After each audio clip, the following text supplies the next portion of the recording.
My name is Anastasia Lin. I'm a Canadian actress, and I'm a beauty queen. Last year, I was banned from entering China to participate in the Miss World final competition. The Chinese government declared me persona non grata. That's the highest level of diplomatic punishment. I'm probably the only beauty queen in history who's ever been declared a persona non grata. You're probably wondering how this happened. So let me start from the beginning. I was born in China, in Hunan province. I was a model student, raised by one of those Asian tiger moms that you have all heard about. At school, not a lot of these people know about me, is that I was a student leader. One of the things I did at school was to enforce ideological conformity among my classmates. I made my fellow classmates watch hatred propaganda attacking the so-called government's enemy. And I moved to Canada when I was 13. Only then did I realize the extent of my indoctrination. I learned about the truth of Tiananmen massacre, the truth behind all those persecution of ethnic and religious minorities. I have learned the truth behind the hatred propaganda that the Communist Party made me complicit by helping to spread. I realized that I had been lied to all my life. Under the influence of China's state-run media and education system, I was made to feel hate and contempt toward my country's true heroes, the people who are willing to risk their lives to live as a dignified human being. And once I came to understand that, I wanted to find a way to contradict it. As an actress, I've acted in movies that shed light on human rights abuses in China. I have testified in legislatures all around the world. 3 years ago, I started on a journey to use the Miss World pageant to shed light on the abuses in China. Miss World pageant has the motto, beauty with purpose. Last year, I won Miss World Canada. And immediately after my win, my father was paid a visit by the China's security force. Under great pressure, he tried to have me abandon my human rights concern. It is the most horrifying experience to know that a person who once made you feel safe is now in danger. It's a common experience for Chinese people all around the world. We even have a saying these days. It's called being invited to tea. That's when the Chinese police issue a vague threat of reprisal if your relatives overseas don't adhere to the correct political view. That's when they show you who has the baton, and they won't hesitate to use it. I am still afraid. I am still concerned about my father's livelihood in China, but as I reflected on what to do, it became clear that silence helps no one. Silence feeds terror. So I continued to speak up. As a result, I was declared persona non grata and barred from entering China to participate in Miss World Final. But the good news is, this year, the Miss World Final is going to be held in Washington, D.C. And the Miss World organization has granted me the Canadian entry. So again, I have the chance to use this spotlight to shed light on one of the most horrific human rights abuse in China right now. That is the organ harvesting of prisoners of conscience. In the United States, the median wait time for a liver transplant is 321 days, just under a year. But in China, numerous hospitals are aggressively recruiting foreign tourists, promising that with a few tens of thousands of dollars, they're able to get a liver, a lung, heart, pancreas, corneas within just a couple of weeks. Due to the influence of Confucius' value of keeping the body intact even after death, Chinese people are extremely reluctant to donate their organs, which means that each organ transplant happened in China, the organ is either being bought or forcibly removed. Liver is a good example to study because in order to perform a full liver transplant someone has to die. Numerous Chinese publications has boasted about their abilities to perform what is called an emergency liver transplant. That is, within 24 hours of a patient appearing in a hospital with acute liver failure, an donor is located.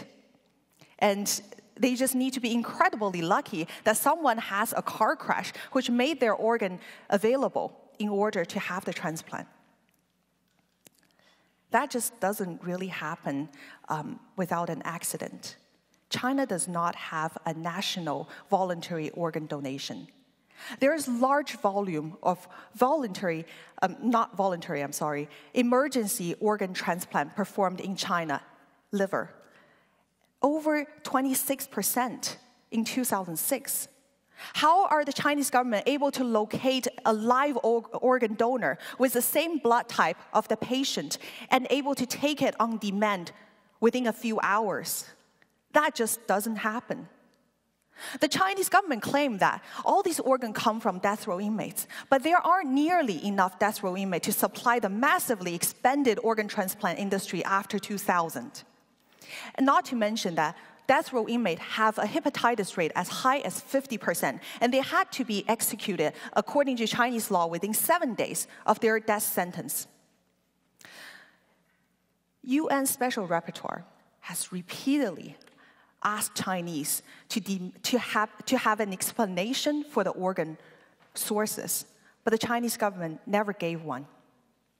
International investigation has concluded that tens of thousands of Falun Gong practitioners, as well as Uyghur, Tibetans, and House Christians, have been victimized this way, so their organ can be taken and sold for profit.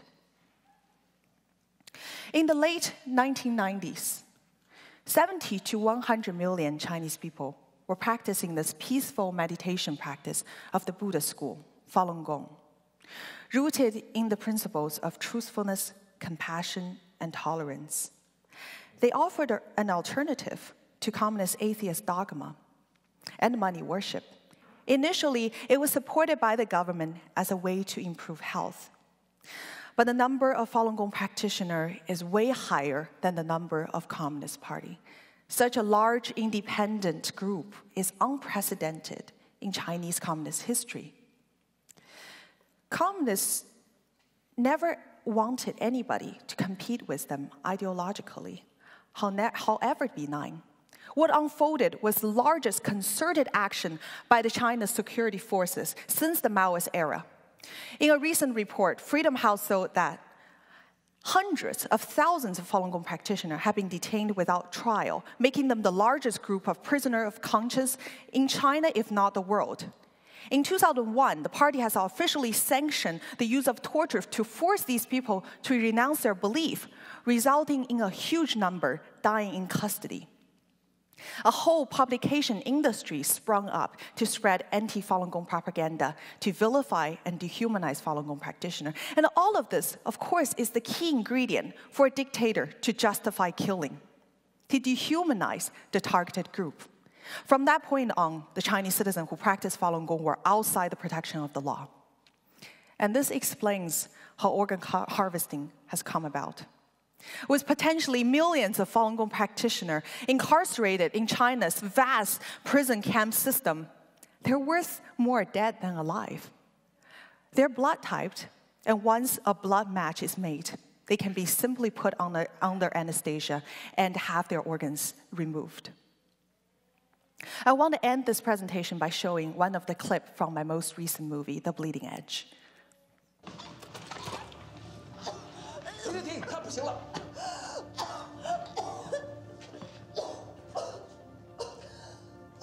你还绝不绝食？你有没有妻子儿女？他们如果遭受这样的经历，你是什么感受？你为什么要当医生？是为了迫害好人吗？何苦受这个罪呢？我们这样子对你，你恨不恨我们？不恨。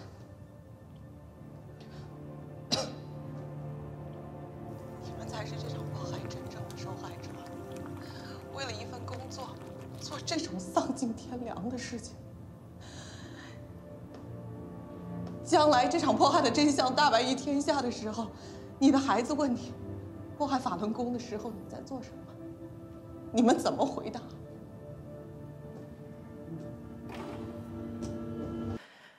We are all responsible for our action when we're being confronted with crime against humanity. The mass killing we're talking about today is not a vague concept.